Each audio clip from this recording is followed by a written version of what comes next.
That's a good one. That's a good one. Oh, God, it's a toad, son. It's a toad, dude. Let's go. I wake up to a little bit of drool on my pillow, feel like it's gonna be a bad day. What's going on? What's up, Peter? Pizza. What's up, man? Pizza. Hey, if you guys are watching this, what's up, man? Pizza over at his place. He just got out of work. Ben just stepped out to grab something out of his truck real quick. So I'm going to go ahead and hit this off real quick so we can get started while Ben's gone. So Ben, the owner of OneCast Fishing, has been a supporter of the show since its inception. So head on over onecastfishing.com. Use the code OneCast, all one word at checkout. Get all that merchandise he has to offer while you're online. Head on over to carolinawatersnc.com. Get all that UPF gear, all that protective equipment. Use that code. Save some money while you're online. Use that link that we always provide you to head on over and protect your eyes with Hobie Eyewear. Get your hands on all the different series that they have to offer. The new whole float frame. Fantastic choice. Fits your head very comfortably. Also, before your next fishing trip, go to your app store, download the Deep Dive app. Gives you all the data that you're looking for to break down a body of water and the weather conditions, which are very important as you're trying to get out there and catch more fish. And then if you're moving to Central North Carolina, you need to hit up our good friend of the show. We call him Uncle Terry Carpenter, licensed North Carolina real estate agent here in the Central region with Howard Perry Walson and Caldwell Bankers. Terry's a bass angler himself. He's going to get you guys in the home or the property that you dream of. Sells more houses than anybody that we know. All right, Ben's back in the studio right now. And like I said, Pete's at the house. And we are going to run through next year's Bassmaster Elite Series schedule, which Ben has graciously brought a printout, which we haven't done that in a long time. We haven't actually had. Yeah, I did a little research for this. Nothing too in depth, but you basically we're talking about where it's going. The last time I went there, some notes about the place, and then we'll probably talk about, like we do, how we think it's going to go down for just a couple of minutes. But it's our 2026 preview for the Bassmaster schedule. We'll do it a little bit early, because we don't have the complete roster yet. Mm-hmm. That's because the EQs has not finished up yet. So there'll be 10 guys that will 10 guys, right? 10 or 9? Yeah, I think it's 10 this year. 10 guys who qualify from the EQs, who will move up to the elites. But I don't think if we're picking folks to win, if we do that tonight, that most of those guys probably weren't going to be because we don't know enough about them yet. Nope, not enough. And before we jump into that, by the time you guys are hearing this, we will be at Lake Norman for the Special Operations Bass Anglers Charity Tournament this year. We are celebrating Chief Petty Officer Shannon Kent, who was killed in Syria in 2019. So if you get an opportunity, or if you're around the Lake Norman area, November the 7th, we will be weighing in at Queen's Landing, and it's a really great event. So even if you're not fishing it and you're in the area and you want to swing by, come around that 2:30, 3 o'clock time frame, and check us out. So I just wanted to throw that out there. Yeah. So Pete, you got anything before we kick this thing off? Nope. I think I'm good. I'm ready to talk about the derbs. Let's talk about the derbs. The derbs. So derb number one, tournament number one, is a little earlier this year than when Bassmaster typically kicks off their event. Typically, Bassmaster would kick off their sometimes mid-February, but a lot of times late February, and sometimes the first week of March. But this year it is February 4th through 8th.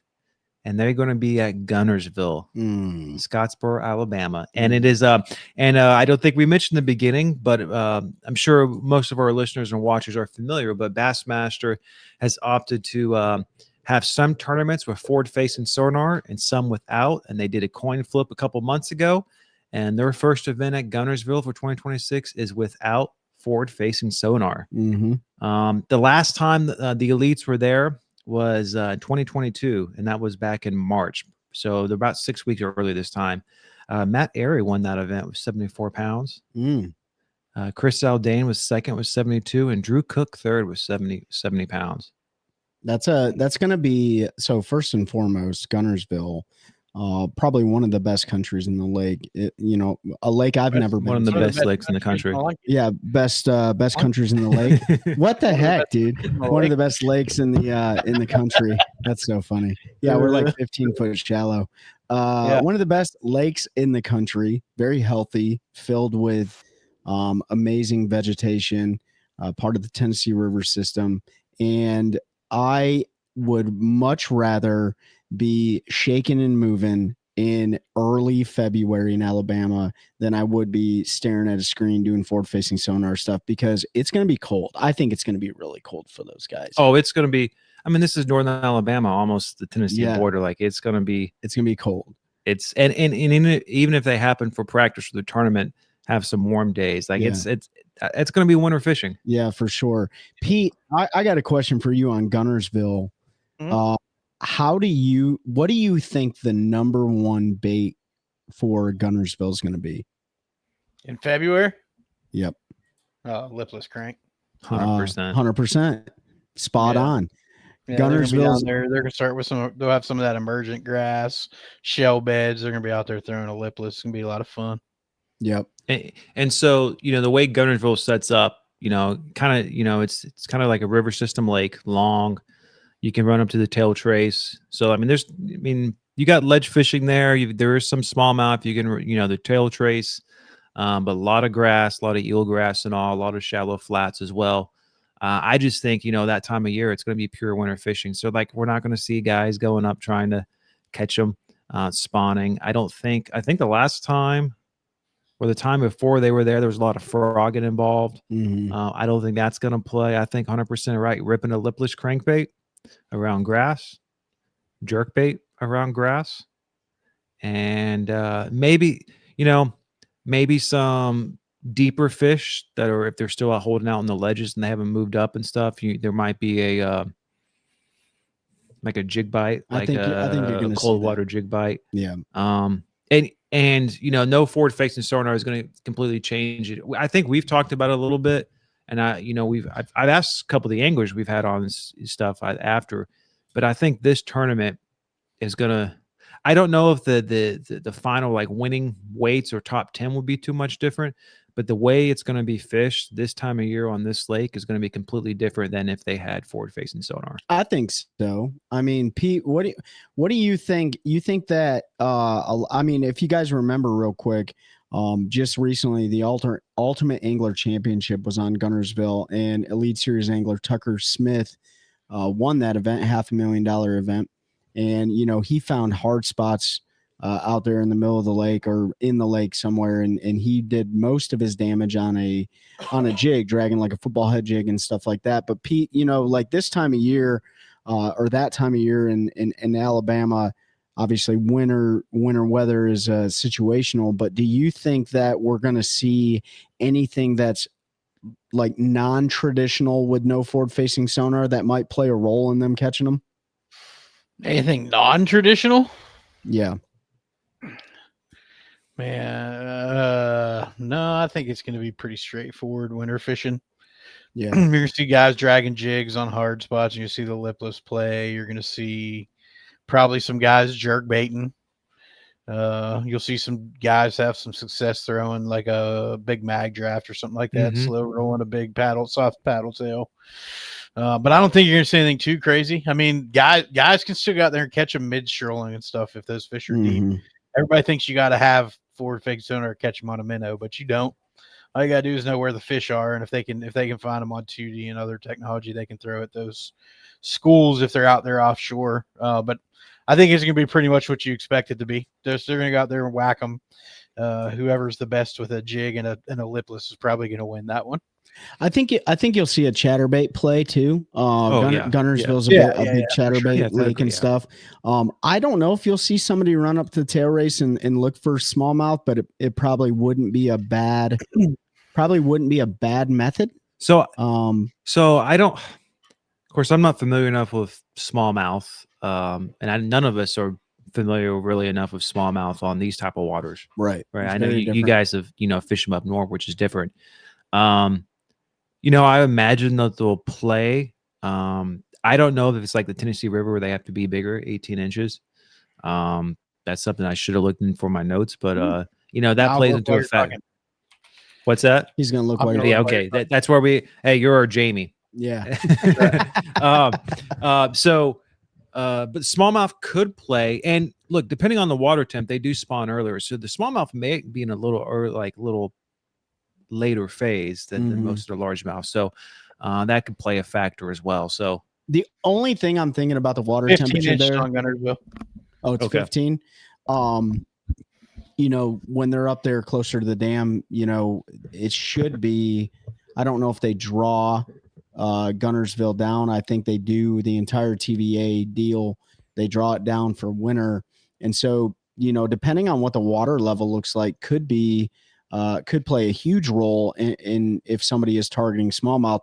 If they're not dumping a bunch of water and pulling a bunch of water, then you might have more of those like slack water situations potentially that makes it a little bit potentially easier, sometimes harder to catch smallmouth in those situations because you know when that water is flowing really good, it positions those fish really well, but it's a lot harder to fish out of a boat. When it's a little bit more slack, you have a little bit more opportunity up there, and so you can probably catch them very finesse, drop shots, Ned rigs, jerk baits, and stuff like that. But you know, the real winner on Guntersville is going to win with largemouth, like hands down, it's going to happen. And I think you're going to see some big ones brought in during that time because those guys are in that pre-spawn mode. You're probably going to see some 8-9 pounders. I wouldn't be surprised if you saw a double-digit bass, but you're definitely going to see a lot of 4-pound class fish brought in because that lake is loaded with them. Yeah, So I mean, there's always a chance somebody goes and finds a pocket of big smallmouth and can compete, but largemouth are probably going to be king. And yeah, I mean, smallmouth love cold water. Like, they do. There's definitely a shot that you could find them. I don't think it's going to play with drawdown and everything. Those fish get a lot tougher to feed. I don't know how much generation they'll have, how much flow they'll have that time of year with winter drawdown and stuff. So I just pulled up largemouth. I just pulled up the last few years. I guess it's 2 years. Let's just put all back to 2020. The lake levels on Guntersville, and up until about April, it's pretty low.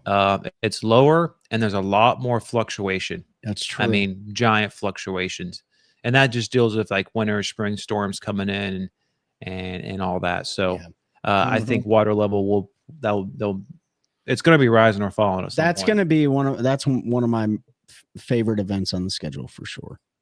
The first one? Yeah, the first one with no forward-facing sonar that time of year. It's going to be interesting to see how that plays out. And I think a lot of people are going to be shocked. I think a lot of people are going to maybe eat some crow on this one because I think a lot of those young anglers are going to go out there and I think they're going to do really well because I think those anglers are going to stay in the water all winter. And I think a lot of the older anglers are going to be in the woods and be spending time with family. I just think they're going to be sharper, man, you know, going into that first event. And I think a lot of the older veterans are going to be knocking the rust off for that first event. I could be dead wrong, but I think the younger guys are going to do really well. Yeah, I think whoever's out there pre-fishing right before the 30-day cutoff will have a advantage because, like, around New Year's, it's probably not going to be that much different than tournament time. Yeah. There will be some transition, but you know, if this was like early March or mid-March, and they have to be off the water mid-February, it'd be completely different. Yeah. But this one might set up a little bit different. So they'll wrap up Guntersville on the 8th of February, and then they go right down the road to stop number 2, which is Lake Martin. Are we going to get predictions on these derbies based on what we know? Or not? Yeah. Oh, do we want to? I'll give my prediction. You talking about the winners, Pete? Yeah. Yeah. Let's just go winners. All right. I'll start. I'm going to take it away from you two. I'm going to show that love to Andrew Loberg on this one. I think he's hungry. He's in a house full of guys that have, brought home some trophies, and I hope that gave him the fire, and he lives on the lake, and so I'm going to go with Loberg on this one. I'm debating between Tyler Williams and Lee Livesey. Okay, Lee mainly because he's a chatterbait guy, and I it's going to play there in the grass for sure. Tyler's a jig guy. Yep. So Let's go, Tyler. Let's do the All let's do the young buck. Lowberg, Tyler, Williams, and what do you got, Pete? You guys are forgetting about probably the best lipless fisherman on the Elite Series still, who's also really, really good with a jig. A guy that's going to capture another W this year, and that's my man Bill Lowen. Ooh, Billy's going to go out there and whack him on a lipless. He's good with a jig. I think it sets up well for him. He's one of the better cold water crankbait guys out there. Yeah, I think he's gonna go out there and do what he likes to do and have a lot of success. So I'm gonna go with Bill Lowen on that one. All right. We got Lowberg, Lowen, and Williams for event number 1. Where do they move to? You said they go to where? Lake Martin, just down the road at Alexander, Alabama. I believe it's one of those Coosa River lakes, primarily spotted bass. February 12th through 15th. The last time they were there was back in 2018. Wow. And that was in March 22nd to 25th. So again, about a month to 6 weeks early than last time they were there. The winner had 59 8-pounds. That's Takahiro Omari. Second had 52.7. Roy Hawk, and Adrian Avina was 51.12. And not any of them are in the Elite Series roster. Correct. So that's how that was the last one before the great schism in the sport. So it's spotted bass. It's still early. It's still probably going to be winter fishing for sure. But they're going to just spotted bass. We're going to be out on points and moving around, and I think it's good. The forward-facing sonar is allowed. Okay. So drop shot, jig head minnow, jerk bait, that stuff's going to play. That's going to be the big players, I think, in that one. I think that one's definitely going to be won and dominated by forward-facing sonar. Yeah, I don't know much about Lake Martin. I don't know how big it is, but I know a lot of those Coosa River systems are, some of them can be small. Like Logan Martin is like 17,000 acres or something like that. And Ben is looking it up right now. And so, this place is the same exact size as like, what do we have? That's a 44,000 acre deal, a reservoir. So, I mean, I don't know how it's going to fish, but with forward-facing sonar being allowed, I think you're really going to play into the hands of the guys that are really, really good with electronics. I think you're going to see a lot of minnows. I think you're going to see a lot of drop shots. I think you're going to see a lot of jigs play, especially that time of year when those fish are still feeding on, good craw and stuff like that. So, yeah, I mean, I don't really know about Lake Martin. It's cool to see that the Elite Series is going back. Murray. Does it look like Lake Murray? It looks like Lake Murray a lot. The way there's so many points and little islands, and yeah, you know how Murray is with all those, all the dang points. It looks. I think it's similar. pretty clear water too. So, yeah, it's going to be dominated with the things we think it is, and because of that, you know who I'm going with. Who are you going with? Take a guess. Trey McKinney. Yeah, Trey McKinney. I mean, it sets up for him. It's his type of event. So, okay. I mean, I got to pick him for one of these. He's always right there around, regardless of what the event is. So, Trey McKinney would be my guy. I'm excited for this one, but it's also one of those that I probably won't watch a whole lot because I think it's going to be all the same stuff for the most part. Yeah. Just one of those deals, but there's multiple ways to fish, and this is, a fishery that sets up for it. So we're going to see someone dominate. I think this one has the potential to have, spotted bass. They spawn earlier than largemouth as well. And if this is a spotted bass dominated field, like you very well could see some, if it's clear enough and they can do it, you might see some sight fishing going down. With spotted bass on the bed. I don't know if you could do that on that lake like you can on Lake Gaston and Lake Norman and stuff like that. But if that's the case, you might see some bed fishing, which I don't remember the last time I saw the Elite Series like bed fishing spotted bass. but I could be wrong. It may be a pre-spawn situation as well with them, and I don't know how much largemouth will play in that tournament either. But I mean, if somebody finds themselves on a good largemouth pre-spawn or spawn bite, you might see a good mixed bag. So I don't know, Pete. What are your thoughts on Martin? Yeah, I think it's going to be early for any spawn. And I mean, I'm going to go. I mean, if you want me, I'll just tell you who I think is going to win. And it's a guy that is local, sort of. Grew up fishing that lake and learned from one of the best to ever do it. And he's also riding maybe the hottest streak right now in bass fishing. And that's Tucker Smith. Alabama kid, learned from Aaron Martins, who's probably the best finesse fisherman to ever do the game. And I think it sets up well for his skill set because he can go out there and ping him, or he can drag a jig if that's what he needs to do to win. And I just think being in his backyard, he's going to spend some time there this winter without having to travel a whole bunch. And I'm sure he's fished it probably in high school, probably in college. So I just think it sets up well for him. And I mean, you got to ride the momentum, and that kid's got a lot going right now. So That's true. I think it might be a little early for that sight fishing thing, but again, it only takes a warm up a couple weeks, couple days, 6-8 days, earlier than normal when we get some 60-70 degree weather down there, and it's a different story. So yeah, but I think Tucker's gonna have a really good derb there. Yeah. Who'd you pick? You said Trey McKinney. Mm-hmm. So I think this one, is going to play into, I think it's going to be a lot of finesse, like you guys were talking about. And I think this is going to play into one of the Japanese anglers' hands really well. And it is escaping me for the life of me. What was the dude's name that won last year? Who won Fork? Who won Lake Fork? Last year? Oh, that was last year. Trey or McKinney? this year. Yeah, or Trey, no. Trey won. No, who's the Japanese angler that I'm thinking of? Why can I not think of his name? Taku? No, not Taku.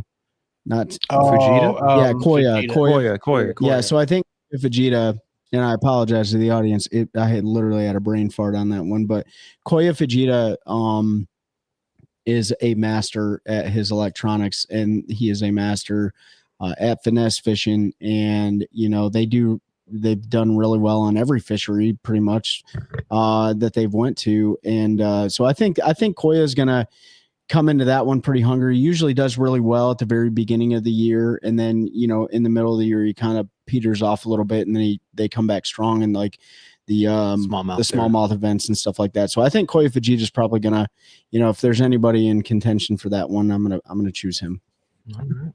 All right, where do they go after that? So next is the Bassmaster Classic. That's the 13th through 15th of March.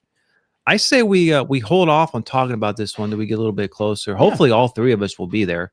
One Cast Fishing will have a booth, and we can get a little bit closer and maybe do something special for the Classic episode. Yeah, we can do that. It is the Super Bowl of bass fishing. It is the Super Bowl, and it's the Bass Bowl. The Bass Bowl. That's right. And we were right there last time they were there. We were watching Gussie do it. So, let's do that one later towards March. Okay, that works. So what do we got? Right after the Classic, the week and a half after they start practice, but March 26th to 29th, they're going over to Columbus, Mississippi for the Tennessee-Tombigbee Waterway. Okay. Which is a new event for the Bassmaster Elites. Yes. According to my research, to my sources, they have not been there, at least the Elites. So, hey, if it Open's been there or the 150s way back in the day, that's a different story. But the Elites haven't been there. And the Elites have been around for 20-some years at this point. NPFL went there, I believe. I don't know if they've ever been to Tombigbee. I know the Opens went there last year or this year. Yeah, okay, that's what I'm thinking. You're right. I'm thinking of the Opens. So the Opens were there. Mm-hmm. No Forward-Facing Sonar. Try to do a little bit of research on this waterway because none of us are super familiar with it. Mm. It's a river ring waterway. It's got a bunch of pools, predominantly largemouth. Current seams, backwaters, current breaks, that the jetties, kind of river fishing style stuff. So I would expect a lot of power fishing, jig flipping, that sort of stuff. And there's no forward-facing sonar in this one. Mm-hmm. So I'm excited to see it because it's a new venue for them. No one's really got experience on it except for maybe some of the open guys who have qualified, who will be qualifying here in a few weeks. And it's going to be with no forward-facing sonar. It's going to be an open party there. Mm-hmm. Yeah, this one I think you're going to see. I mean, I was able to watch a couple of the guys that fished the Bassmaster Opens this year. Bobby Bakewell, you know, he did really well there. What's his name? Randy Howell's son. Laker. I don't really know how he fared there, but when the Opens went there this year, it was a grinder, like a super grinder event. So that's right. They went there this fall. Yeah, they went there in the fall. So I think you're definitely going to see better weights than what you saw from the Open series, but I don't think you're going to see a lot of giant bags of fish. That's probably going to be close to spawning. Yeah, definitely pre-spawn. Yeah. Depending on weather, maybe where they're at in the waterway, I think they can run quite a bit. Maybe there's some spawning fish. Yeah, I think you're going to see a lot of. I think you're going to see a lot of spinner baits be thrown. I think you're going to see a lot of.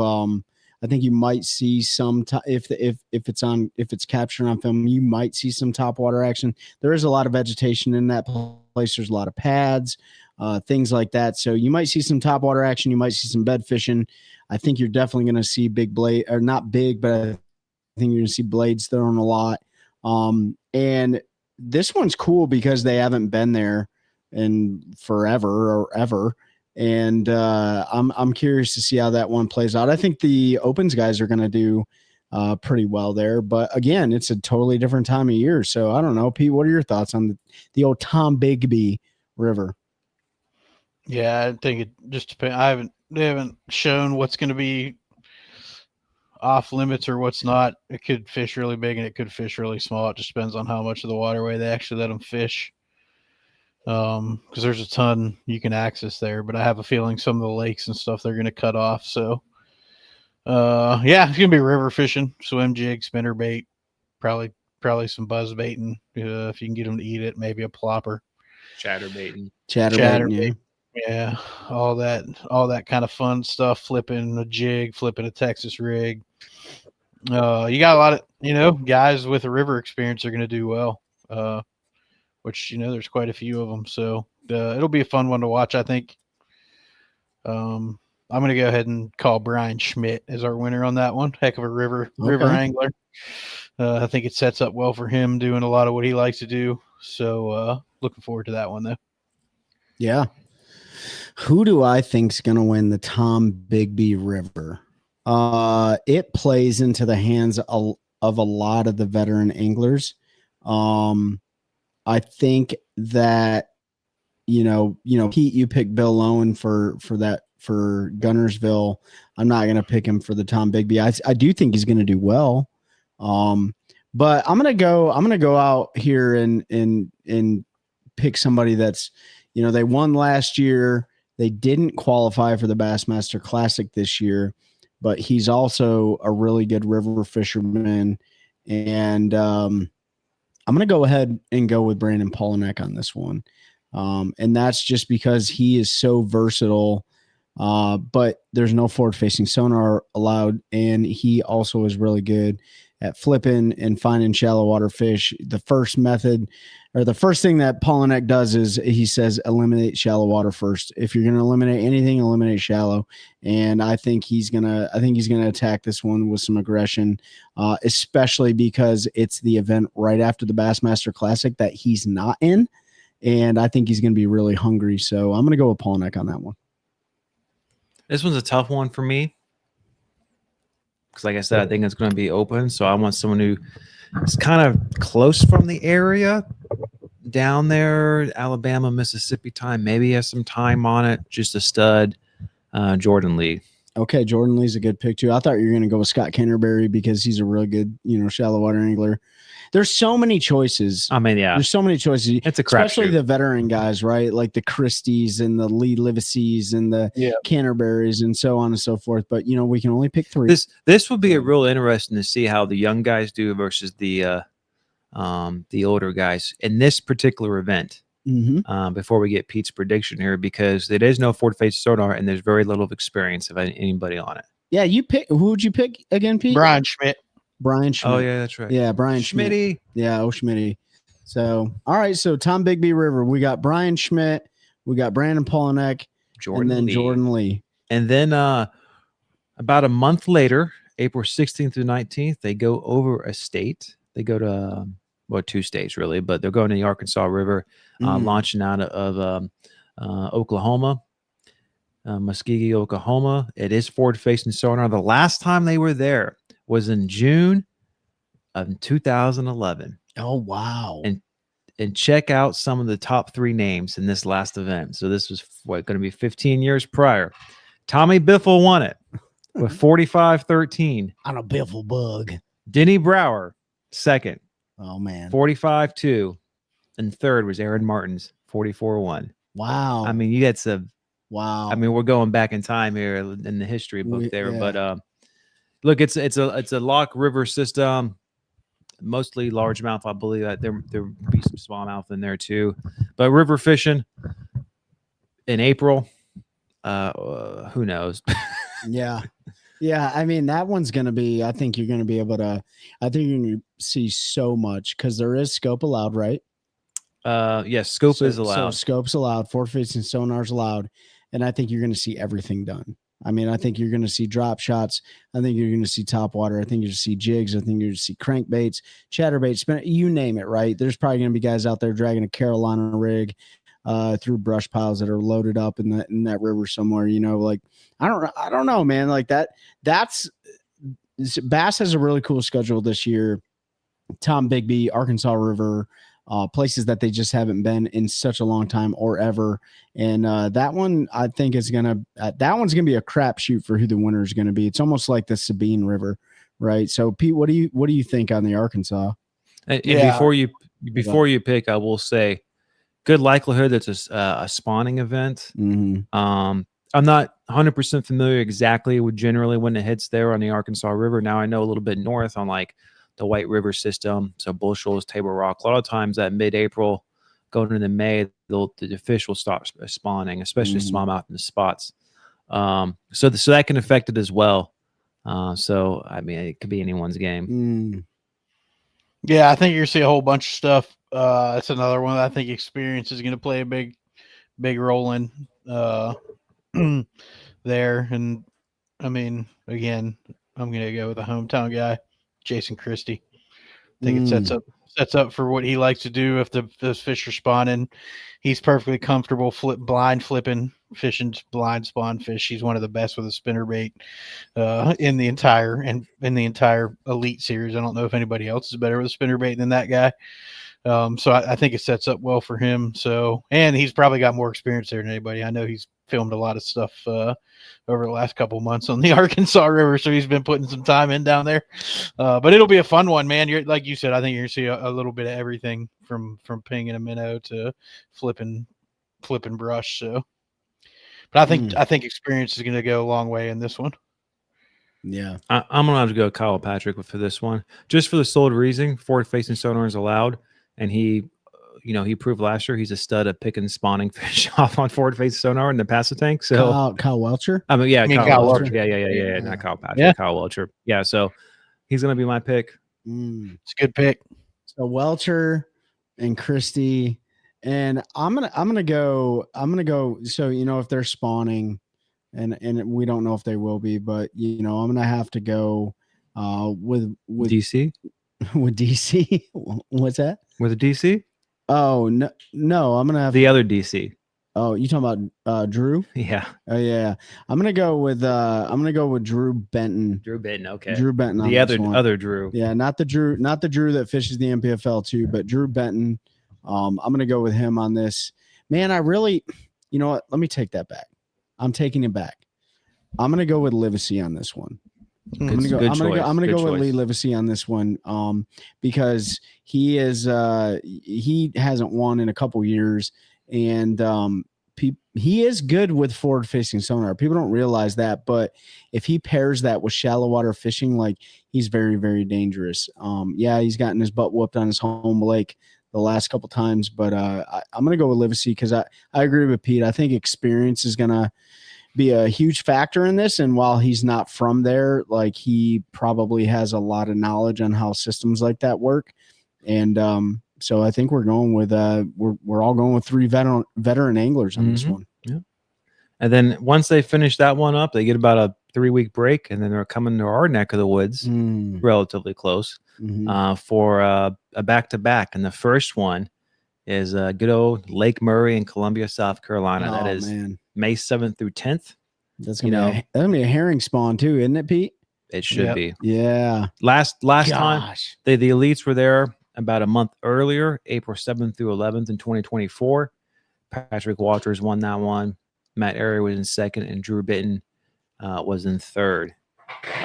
We've talked a lot about Murray. Pretty clear reservoir, blueback herring. That time, most of the spawn is probably going to be over. There's probably still a few remnants, just based upon like your guys' time down there in mid-April and traditionally. So that herring spawn should be on. People going to be moving around. And boat number is going to matter a lot.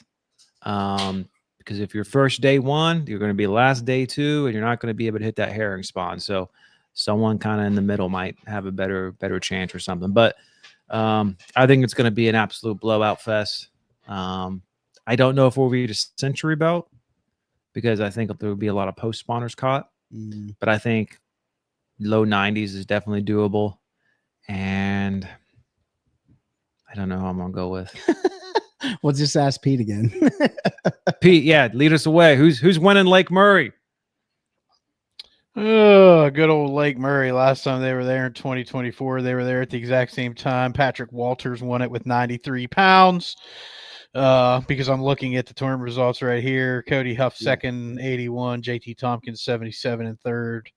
Lee Livesey fourth. It's hard not to go with Patrick Walters there, but I'm going to go with Lee Livesey on this one. He does well there too. If he gets the boat draw, he's probably one of the best at targeting those.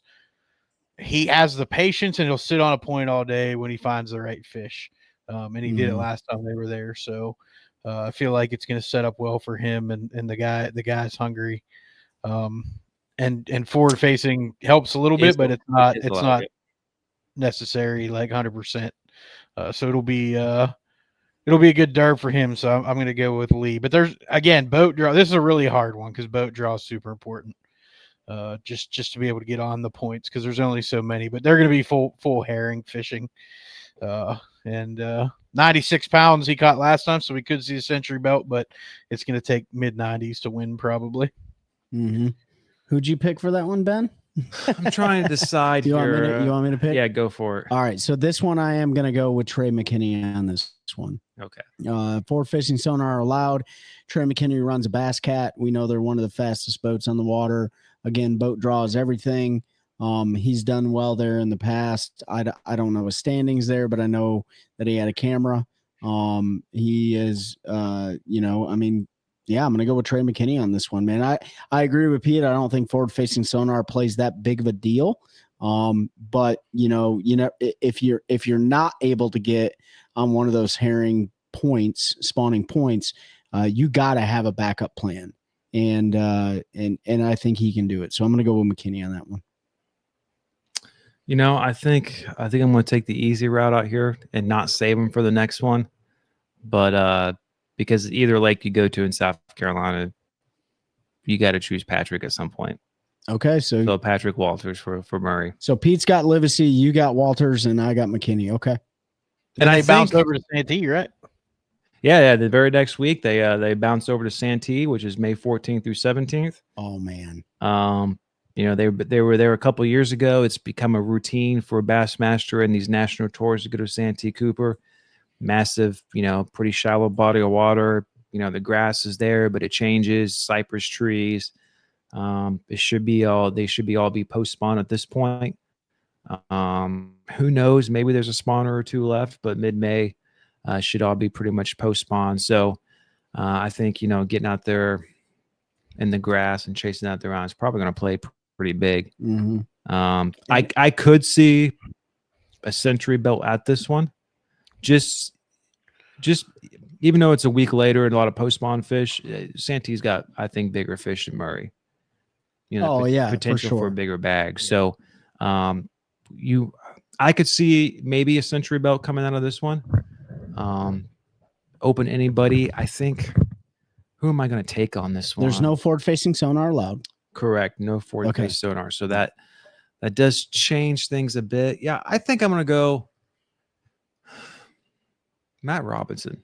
Ooh, Matty Robinson. And that's just because a couple years ago he had a really good day out there in that eelgrass, just throwing a big old mag draft. Yeah, I think around. Yeah. So Yeah. you know, and he's had a little bit of rough time lately. So he's time for a rebound.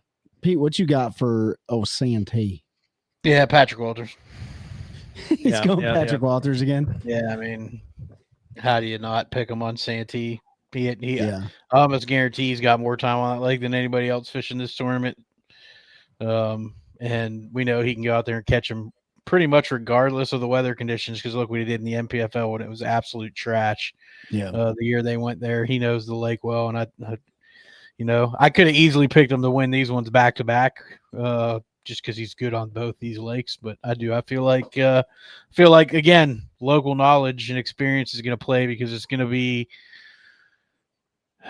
They could be starting to push, depending on weather, a little bit into that post-spawn funk where they're not really feeding.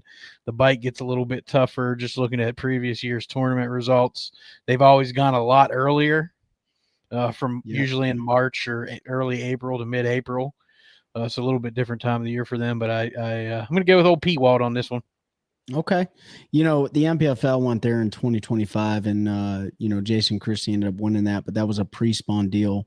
And if you guys, haven't seen the MPFL footage, you should definitely go back and watch it. Jason Christie's mindset with water temperature and fish not leaving and stuff like that was awesome. But I'm not going to pick him. I'm going to pick our boy John Cox. And the reason for John Cox is because, he is one of the best. He is, in my opinion, one of the best shallow water anglers. And when the bite gets tough, John Cox just seems to continue to catch them. He's really good at shallow water finessing with the Berkeley General and the Nessie and soft plastics and frogging and everything else. So I'm going to go with John Cox on this one. For the next event, I was considering John Cox, mm-hmm. but the reason I won't is because he doesn't run a 250. He does now. Does he now? Yeah, he's got that new Vexus AV. What is it? AVX. Well, I'm okay. I just changed my mind. Okay, because they're coming. They're really coming to our neck of the woods here. Yeah. And June 11th through 14th, they're coming back to the Passatank, the Albemarle Sound. Of course, they were here last year, but when they were here last year, they were here in April, early April, mass hold front. Most of the anglers did not do well. They got their boats beat up, except for Kyle Welcher, who just absolutely set the record by a winning margin with, I won by like 45 pounds, had 118 pounds overall. But it's an absolute massive waterway. Pretty much the entire east coast of North Carolina is fishable, and like hundreds of miles up the rivers. You could actually go up into Virginia, assuming they keep the tournament waters the same. And I'm going to go, like, John Cox is the guy I'm going to go with, because should be, pads, frogging, bait, cypress treats. Maybe there's some offshore stuff on the Sound. Forward-facing sonar is allowed here. Mm-hmm. But I'm going to go with maybe the best shallow water angler in the game. John Cox. Okay. On the Passatank. Pete, what do you got for the tank, dog? Bro, that time of year, if it's a normal year, is 1,000% going to be one shallow. Typically, this is when you have bluegill spawn. They're up in the pads, and the big fish are up there feeding. It's my favorite time of the year to fish down there. Is the first 2 to 3 weeks of June, and they're right there where they need to be. Again, weather plays a role. If we have a late spawn or something like that, it can affect it. But somebody's going to find the right stretch of pads, the right creek, and the right area in that system, and they're going to mash them on a frog, on a swim jig. And I was going to go with Cox, but we won't do that, because you can do it. Do who you think. I mean, there's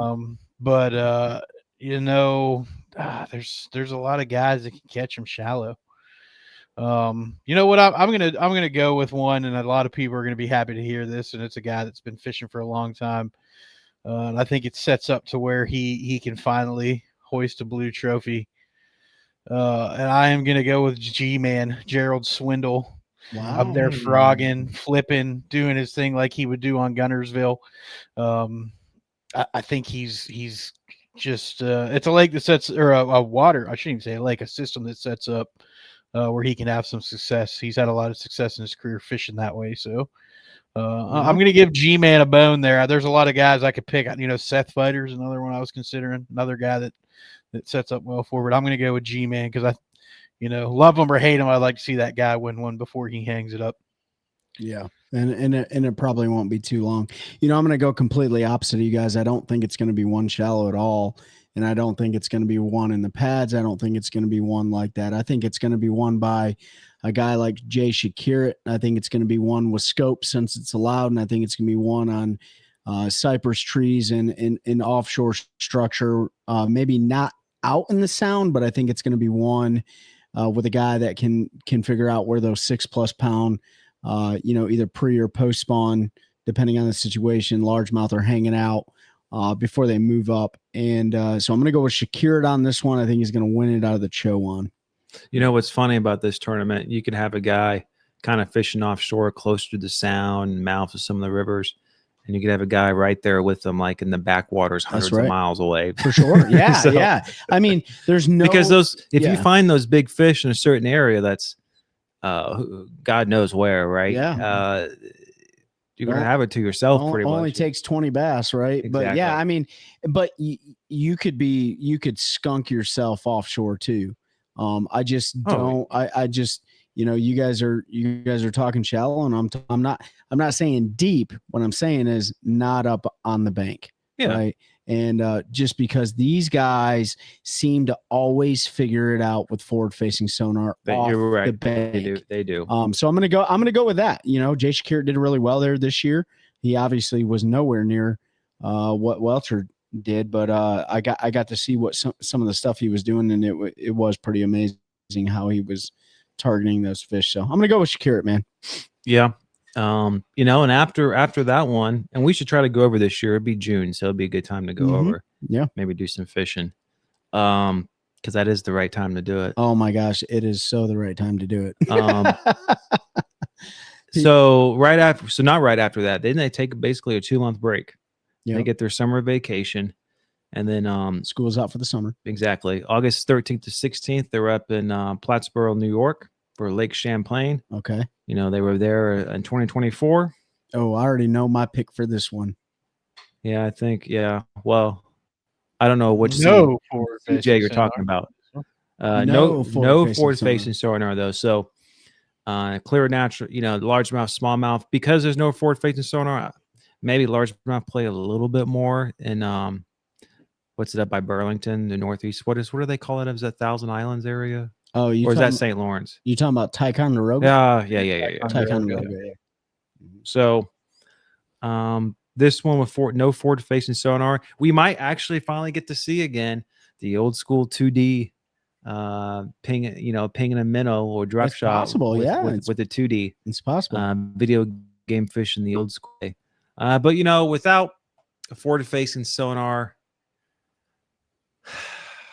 Why don't you go, Trey? Because whichever one you're taking, I'm probably taking the other. I'm going Seth Feider on this. Oh, I'm going Seth Feider because Feider has been extremely effective at finding greenfish on that lake, both with a frog and a jig.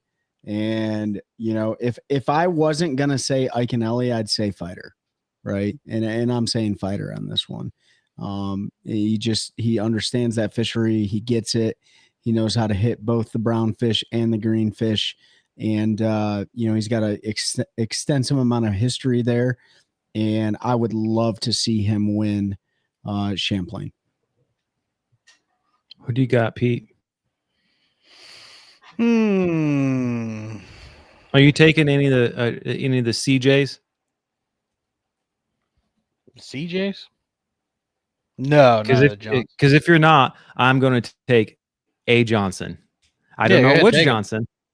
I want to take one of the Johnsons, and I'll find out after the tournament which one I was right on, because one of them, without forward-facing sonar, just the experience they have up there, Sure. they're always, last time I think Chris was maybe second or third.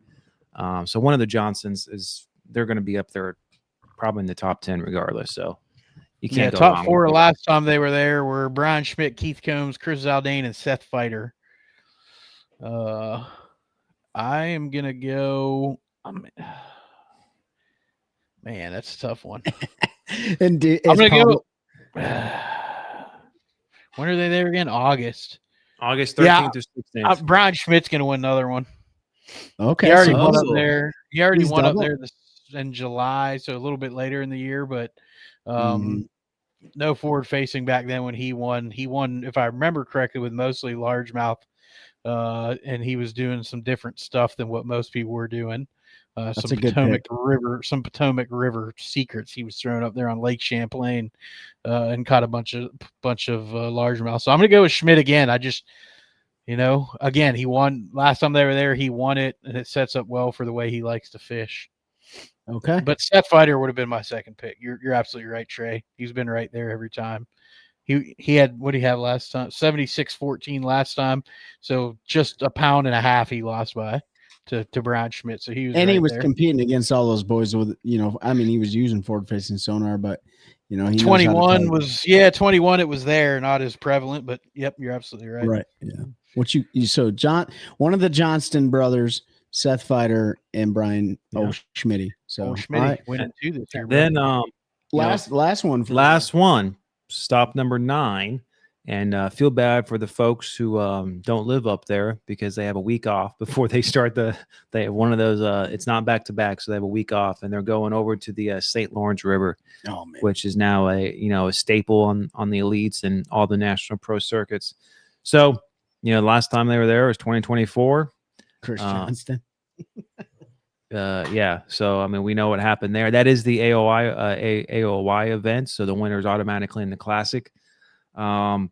So I assume one of you guys would take the Johnsons, but forward-facing sonar is allowed, so that's going to be a huge play. Yeah, that was the one Corey won, right? Yeah. Yep. The Century Belt, and I think Robert G was up there too. Yeah, he was second. That was the one. Trey was third, right?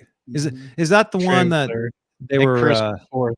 That was one Robert G. The Johnson brothers got into it about. Yeah. I remember that. What they call him? They called him an Ewok or something. Yeah. Yeah, that name stuck. That actually worked out. Yeah, he made a pair. He took a he branded that shit, dude. Hey, I mean that's the way to do it. 100%, Smart, 100%. Yep. So I mean, whoever probably goes down to the lake if the weather is conducive to it, or the anglers down there are probably gonna have the bigger bags. I'm gonna go somebody that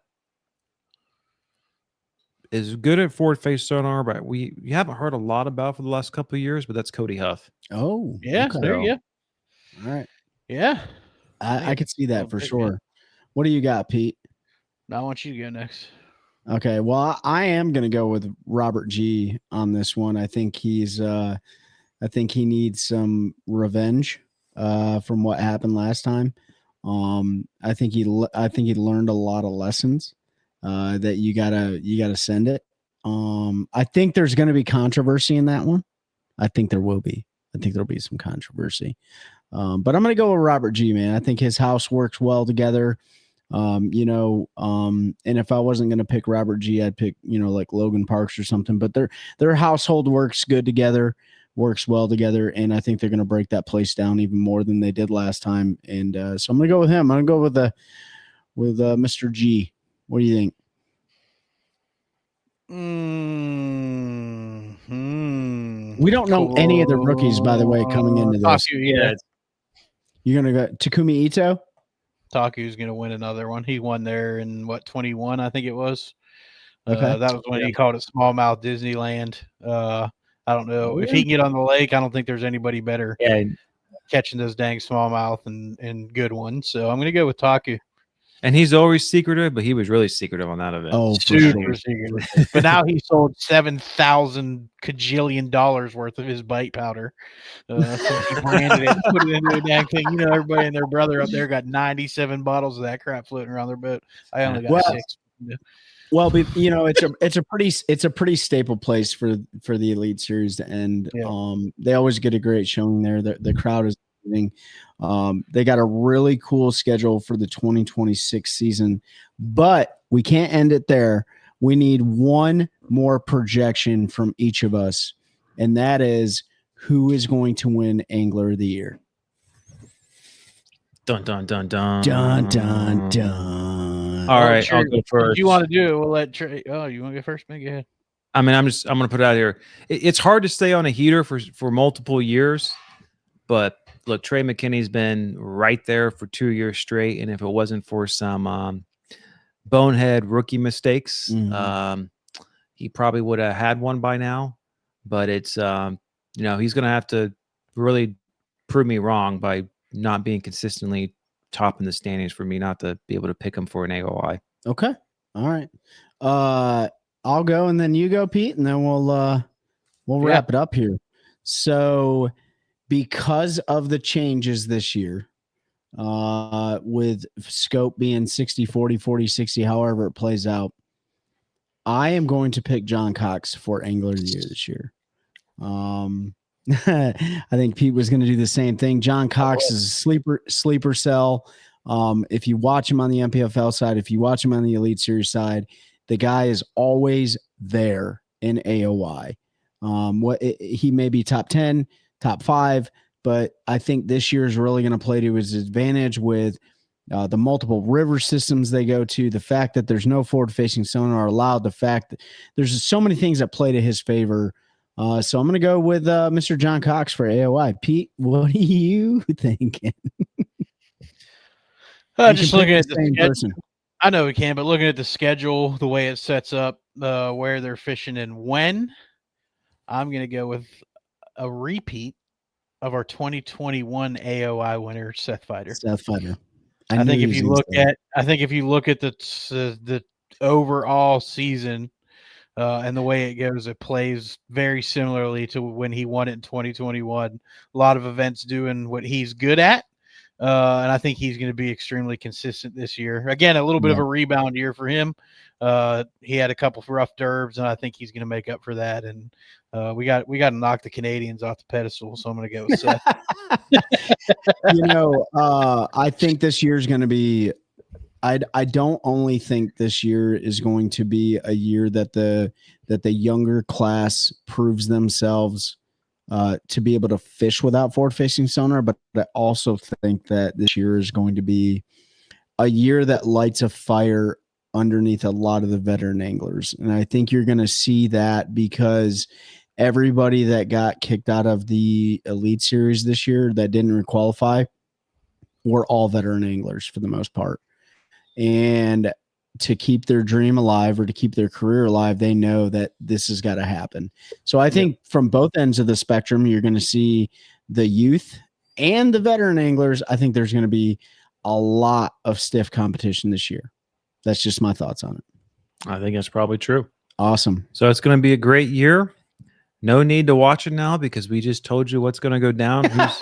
We gave you basically the winner, or let's just call it the top 3 for every single event. AOY top 3. Right. But no, it should be a great season. So looking forward to it when they start up here in a few months. Yeah. Well, hey, thanks guys. Thanks for hanging out with us on this episode. We're going to jump off here. Listen to our predictions, listen to our thoughts on the 2026 Bassmaster Elite Series schedule, and help us to continue growing a culture of anglers helping anglers one cast at a time.